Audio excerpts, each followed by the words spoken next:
Hello and welcome to Surveyor Says, the podcast from the National Society of Professional Surveyors. Each week, we bring you fascinating guests that are involved in the profession of surveying. We cover a lot of ground, including Table Lay Talk with Gary Kent, Point of Order with the NSPS Joint Government Affairs Team, Future Focus, highlighting current and future leaders of the profession, and everything survey-related in between. Thanks for joining us here on the podcast, and hope you enjoyed listening to this episode of Surveyor Says.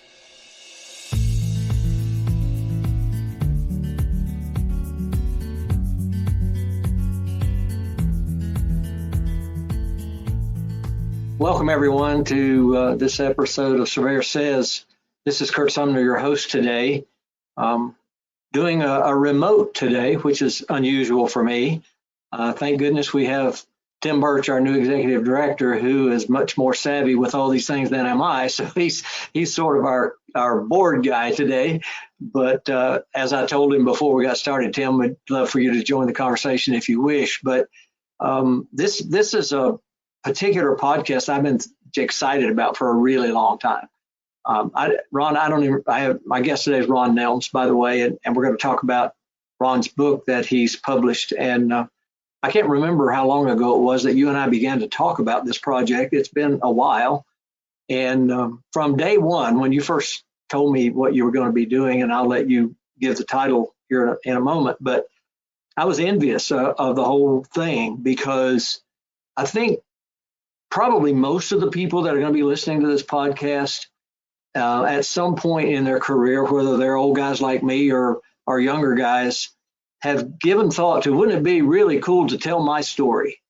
Because every surveyor has a story, and some of them are different. Obviously, maybe all of them are different from perhaps the beginnings that, like the ones you and I began with, Ron. But as I began to read the book, every time I turned a page or went to another chapter, I was thinking, wow, that sounds really familiar, with a few exceptions, of course. But it just really brought home that whole concept of what it is and what it takes to be a surveyor to begin with. I think sometimes people give us short shrift, if that's the right terminology.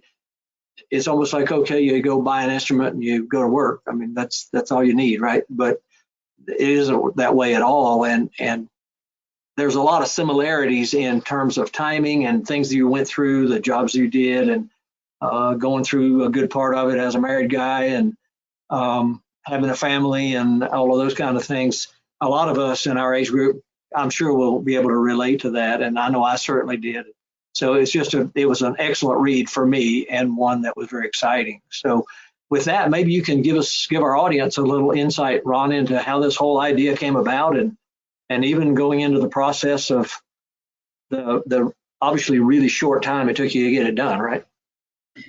Okay. Well, first of all, thanks for letting me come on to this podcast. I'm really excited about it. I'm a big fan of Surveyor Says, and so I kind of feel like I've arrived since I'm able to get on this podcast. I mean, to be on Surveyor Says is quite a privilege. So I'm very excited to be here.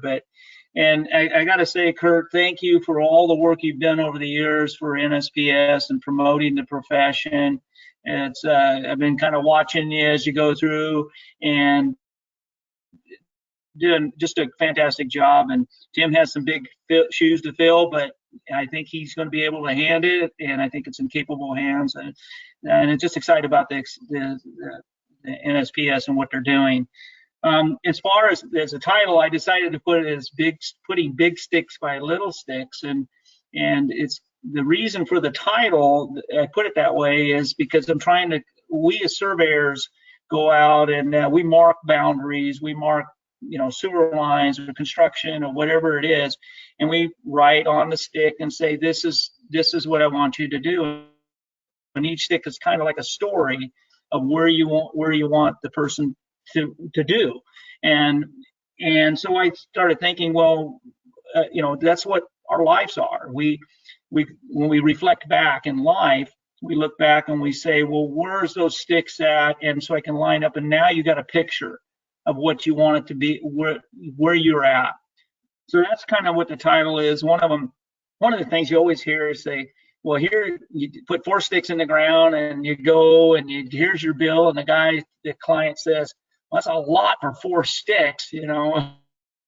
It's not a commodity, but a service that they're getting. But why?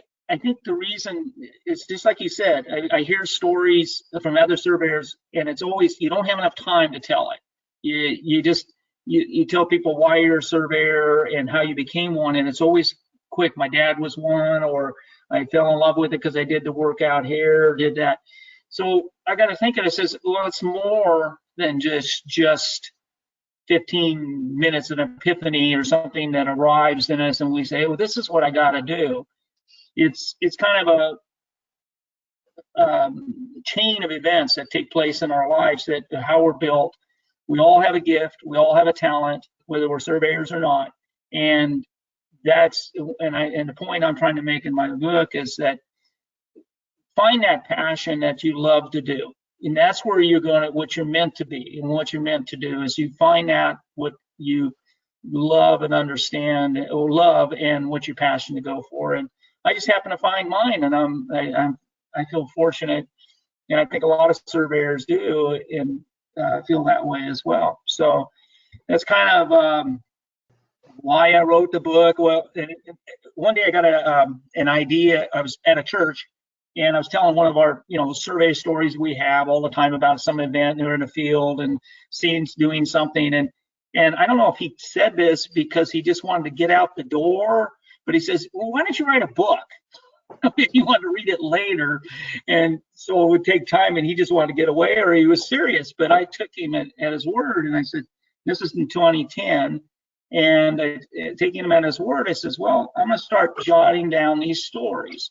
And I took a few stories, and I sent it off to an editor, a friend of mine, who was the president of Simpson College for a number of years. He wrote for Billy Graham. He wrote a number of books himself, Dr. Mark Lee. And I says, hey, Mark, what do you think? Is this any good or not? And he came back and he says, this is terrible. I was devastated. So I brooded on it for a couple of weeks, and I said, I can make this better. He said, this is okay if you want to just tell it to your kids or something. And I go, but it's not publishable. I says, okay. Well, I brooded, and I decided to go back and redo it. And I said, so I'm going to make it a little better. He gave me a few points, and I sent it back. I said, what do you think now? He says, this is a lot better. And so, series of corresponding, he agreed to edit my book. And so I owe a lot to him on this book. It's important to have a great editor, a good editor to keep you on your toes. And there were times when I'd say, well, we would set a blue top. And he goes, what is a blue top? And you got to explain it out. So he pulled those things out of me to have the general audience to be able to understand it. So that's why I wrote this thing, and that's why I'm getting it out there. But thank you. Yeah, I think you make a really good point about the good editor side. All of us, like you said, all of us have stories, and we think they're interesting, and we think they're important, and they are to our lives. And what I found interesting about your book, as much as anything else, and I mentioned this in the beginning, is just looking at somebody else's experience. We all have those experiences, and typically they're kept inside, and we don't share them. And sometimes they're similar, and sometimes they're not similar. But I don't know what the right terminology would be, but it would seem to me that being able to express what those experiences were and tell it in words that you felt, how that was to you, it's almost like a cleansing of sorts. You get to put all those stories out there, and I can't imagine how much difficulty it might have been to bring them all back into focus again after such a long period of time. I mean, all of us have highlights in our career. Oh, I remember when I did that, or the time I got hit on the eyeball because we were throwing persimmons at each other on a job, and I forgot to close my eyes, or that actually happened to me, by the way. I was blind for a few days, but just all of those kind of things that have happened, and they're interesting to us, and it's sort of, like I said, it's almost like a cleansing that we have of, hey, here's all the things that have gone on, and then to come around and get it actually published. And I think you're gonna do really well with people wanting to read this book, even if they're not surveyors, because it's a life story, and people really like to listen to life stories, I think. And a lot of those descriptions you made about when you were out working, I don't know if it was the Forest Service, but you're doing work in some of the forest and those kind of things. A lot of those hit home with me in particular. And so I'm really thrilled that it's out there now. And one of the reasons Tim and I wanted to do this was to make sure that everybody who has an opportunity to listen to Surveyor Says is aware that it exists. And then that's going to spread to other people once people listen to Surveyor Says, this podcast. So that's really important, I think, and I really do hope that it inspires other people to do the same thing. Yeah, well, I agree with you, Curt. The book is very and for me, it's therapeutic. And if nobody ever reads, at least I got it out there. And sometimes, we write stuff down and we think certain things, and then when we put it down in words, and we go, well, that's kind of a silly thought, and so it kind of like, and so you rethink it, and you have it in your head of what you're thinking, or you think you're thinking, but when that gets in words and you got it down, and you look at it and you go, well, that's not what I'm trying to say. I'm trying to say this, and then you find the right word or phrase that hits home. And it is cleansing. It is very good. So yeah, and I think it helps people understand who you are. Who you're obviously a surveyor. You're Ron. You're all those things. You're a family guy. You're all these different things, and it just helps people identify, I think. And so we're really excited, like I said, to be able to work with it. I don't know if there are any particular things about what's in the book that were special to you, whether there are some of those family issues going along and all those kind of things. And obviously surveyors talk about what we do as surveyors, but there's so many other things that influence who we are and why even as a surveyor, we have these personal things that happen to us too. And for you to be able to share those in such a straightforward way, I was very impressed with that. And I don't know if that was your purpose or one of your purposes in doing it, but it really came home to me. Yeah, well, one of the things that I try to be. We have all mentors. I just put it this way, and we have mentors in life that come through, and they don't even know they're being mentors. And I think that's true with ourselves, is that we're mentoring people. We don't even realize it. Whether if you're teaching somebody to be a rodman, or being a rodman to be a surveyor, you don't think about it. But that's kind of the things I'm trying to point out, is there's people all along in life that kind of not necessarily say this is what you should do, but they teach us the right direction. And I speak a little bit about my mom and dad's accident, and that was really kind of a focal point in my life of understanding seeing my dad, who was just realized the things that he had done and took ownership of it. And so I learned something about ownership from him, in that what I do, I need to own it.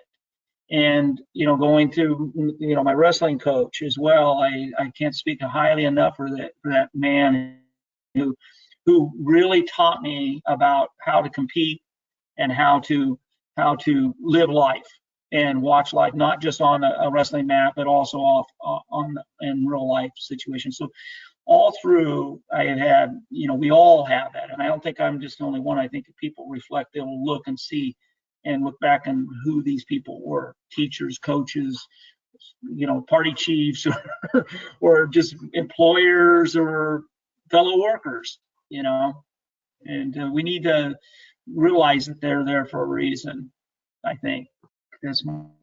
Yeah, who in the surveying profession doesn't remember their first party chief?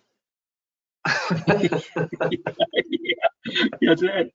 Yeah, I remember mine. Yeah. You think back on your experiences, and I think the thought that comes to your mind is, oh my gosh, what are the guys who I was their first party chief are going to be thinking? Maybe they shouldn't write any books. Yeah, exactly.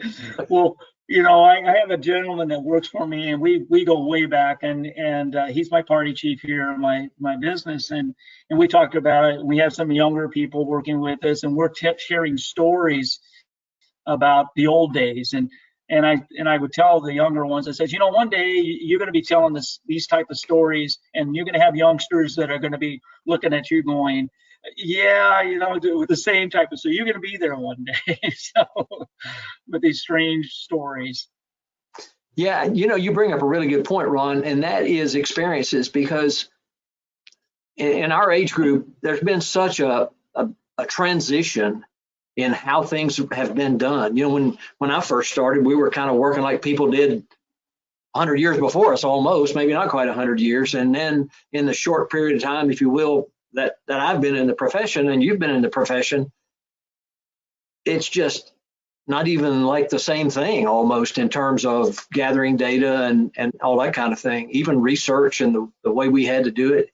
And so, again, I think the book will help people understand that better, but that doesn't mean that because the circumstance that people like us went through have changed, the people that are in that situation now are going to have those same kind of memories. So we hope that more people, like I said before, will follow on and tell that story as it goes forward. And I think there will be some of the, you might hear something from somebody who's just gotten into surveying, and they're going to write something that sounds almost exactly like the experience you had 40 years ago or whatever. But I'm just, like I said, it's just a great topic and a great family story, a great story about being a surveyor. And I'm highly recommending that anybody who has the opportunity read the book and read the whole darn thing. Don't, because sometimes we hit a patch when we're reading something, that kind of thing. Just read it all, because that's what brings it together is reading the whole thing, I believe, and getting from point A to point B and all the twists and turns along the way. So I would encourage people to buy the book, read the book, and make sure you read every page. Well, thanks, Curt. I appreciate that, and I hope they do. Hopefully they do bring back memories of what they, were in the old days, and then also to show the younger. As Tim and I were talking before we came on about, remember the days when we actually set up an instrument and turned angles. And we had to double them or 4 times or 8 times, and today we're with the new technology. I think it's becoming a lost art. But it was kind of at the end of turning an angle, and you turned it 8 times, and it means out, and you just like, yes, I got it. It's like a minor victory each time you turn it. So I think there's something in each time when that distance hits and your calculations come together in like an old style, in an old type of way. I think it's very rewarding. And today the GPS, do these points line up? There's something a little bit lost today with it, I think, than what I was used to starting out. Yeah, that reminds me of something that I say all the time, and people get tired of hearing it, but and that's the difference between precision and accuracy. Because we measure precisely, we tend to believe what we have, and maybe we don't check to make sure that it's actually accurate as well as precise. And reading these kind of stories, I think, can maybe help people understand that a little bit better and not just accept whatever you happen to be given by whatever technology happens to be in vogue at the time. And I think this is a good reminder of that. And so I don't know, Tim, you're the young guy in the group. Love to hear from you. I know you probably haven't had time to read the book yet, but certainly you get the gist of this. And so it'd be good to hear your thoughts or maybe questions you may have for Ron. Well, actually, I've got just really more of a comment that, if somebody really wanted to, somebody could sit down and write a surveying book, technically a novel, a fictional novel, and make it, bold and brawny and this and whatever, except, here we go. Ron's book is more than just a surveying book. It's a book about life, and it's a book about travels and getting through your places, your stations in your career, and the family aspects and various things. That's I'll be honest with you, I'm looking forward to reading it because I can appreciate where that's trying to take the reader, and it's a great thought because there is so much that you can learn through life, through everyday life, through a great career like surveying. But I don't know that everybody out there truly pays attention to that anymore, to be honest with you. And I, just, listening to you two reminisce, yes, it's making me reflect on a lot of great memories myself. So I applaud you, Ron, for putting this together because you're right. It isn't just a surveying novel story. It's a book about life, and like I said, I'm looking forward to reading it. That's why I tried to reflect it and make it more, not just about the surveyor. There were more than just number crunchers and standing out in the middle of a street taking pictures or whatever they think we're doing, and try to show that we're real life, that we're human beings. We tend to be a little OCD sometimes and analytical, but that's why, that's why we migrate this way, but also say there's a human element involved with it. But tried to be as sincere as I could with it and be open about it, and try to tell the truth through it all, just so maybe somebody could pick up on it and feel better. Maybe they could do. Maybe I'd mentor them through a book or something. Who knows? So. And the other thing is too, as I was growing up, we sometimes think, well, what did my grandpa? I know my grandpa or my grandparents, but what did they go through? And how did they come to it? And one of the things that inspired me also to write a book is there's a book out called Little Heathens, and it was talking about the lady, and I highly recommend it. She's in her 80s or was, and I read it 10, 12 years ago, and she talked about growing up in the Depression, and how they had to scrape they were taking eggs and they were scraping the whites off the eggs, but how much fun they were having, even as growing up in the Great Depression in the late 30s or in the 30s and going through it. And they were very interesting stories. And I thought, well, that's what it was like. Life was like in some Midwestern town growing up. So, do the same sort of things growing up in the 60s and the 70s. What it's like to be in that time period with everything else going on, from the drugs and everything else, and Vietnam, and what it was like just from that point. I didn't expound on those things as much, but just to show that it was at that era, at that time, and what we did. Yeah, absolutely true, and that makes a great point that all of those things influence who we become, obviously. And so to get them out there and maybe have people think about it. And as you were talking there, I was going through my mind from the early 50s through about the early 70s when I was growing up. I was born in the late 40s, but you think about all those things and you reflect on them and you think how stupid you were a lot of the times, but all of it made you who you are today. And that's a good message. Yeah, you get your comeuppance sometimes, and that's what the good, the bad, and the ugly, and that's what makes us that. So true. I don't know, Tim, if you have any other questions or comments, or Ron, if you would like to have a parting shot, so to speak, before we sign off, then feel free to do so.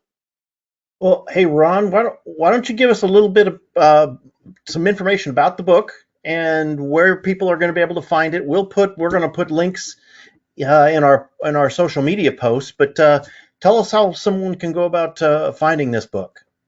Yeah, thanks. You can go to BookBaby, bookbaby.com, and you look at keep in mind, BookBaby is a publisher. They want people to self-publish. So there you'll see, when you see the website, it'll come up about publishing. But if you go to the bookshop, and you go to that bookshop area and you just Google, or not Google, but you type in putting big sticks by little sticks, or put my name, it'll pop up.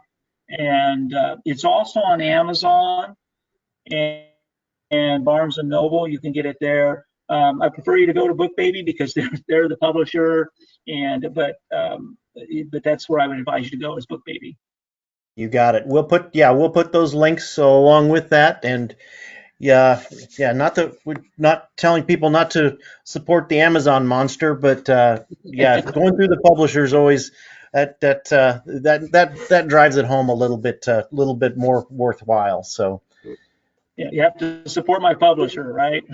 Right. Exactly. So, well, I tell you, this has been I've been great sitting here listening to you guys, and Ron, I appreciate you taking the time to write something so significant and be sharing it with us. I appreciate you coming on here. I know Curt does too, and it's been a pleasure to hear this, and we'd like to leave the door open to come back and maybe talk about a story or two down the road sometime.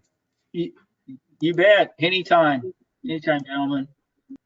Well, anything else, Curt? I think that'll wrap it up for this week. No, for once or maybe twice other times in my life, I've run out of anything to say, I guess. So. Very good.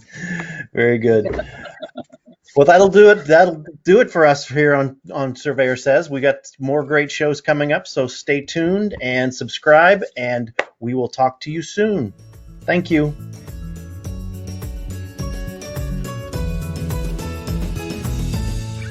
You've been listening to the Surveyor Says podcast, brought to you by the National Society of Professional Surveyors.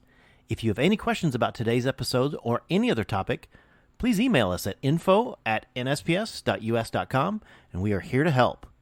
Visit our website, nsps.us.com, to learn more about our association, the programs we administer and support, our sustaining members, and information about future episodes of Surveyor Says.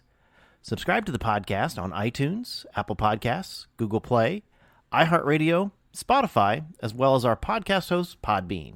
And remember, it's a great day to be a surveyor.